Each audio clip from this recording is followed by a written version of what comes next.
Jadidlar qoldirgan boy ma'naviy va ma'rifiy merosni chuqur o'rganish, uning mazmun mohiyatini yoshlar ongiga singdirish bugungi kunda dolzarb vazifalardan biri hisoblanadi. Zero ular ilgari surgan g'oyalar millat taraqqiyoti va jamiyat ravnaqiga xizmat qilib kelmoqda. Ana shu maqsadda Buxoro xalqaro universitetida talaba yoshlar ishtirokida ochiq dars tashkil etildi.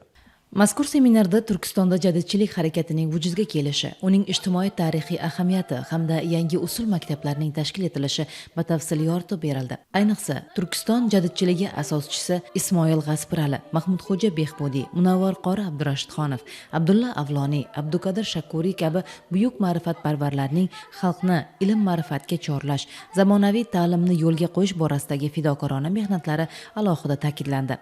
Seminar davomida jadidlar tomonidan ilgari surilgan g'oyalar, jamiyatni ilm va ma'rifat asosida rivojlantirish, yosh avlodni zamonaviy bilimlar bilan qurollantirish, millat taraqqiyotini ta'minlash kabi masalalar bugungi kun nuqtai nazaridan tahlil etildi. Shuningdek, ularning boy ilmiy pedagogik merosi hozirgi ta'lim tizimida ham muhim dasturlamar vazifasini bajarayotgani haqida qimmatli fikrlar bildirildi. Mashg'ulot jarayonida interaktiv usullar, yangi texnologiyalar, jamoaviy muhokamalar va savol-javoblardan samarali foydalanilib, talabalarning mavzuga bo'lgan qiziqishi va faolligi yanada oshirildi. Bu esa seminarning mazmunan boy, samarali va ta'sirchan o'tishiga zamin yaratdi.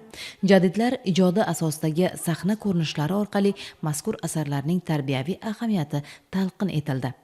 Yakunda ishtirokchilar jadid ma'rifatparvarlarning g'oyalari nafaqat tarixiy ahamiyatga ega, balki bugungi kunda ham yoshlarni tarbiyalash, ularni vatanparvar, bilimli, ziyoli va ma'naviy yetuk shaxs etib shakllantirishda muhim manba bo'lib xizmat qilishini alohida e'tirof etdilar.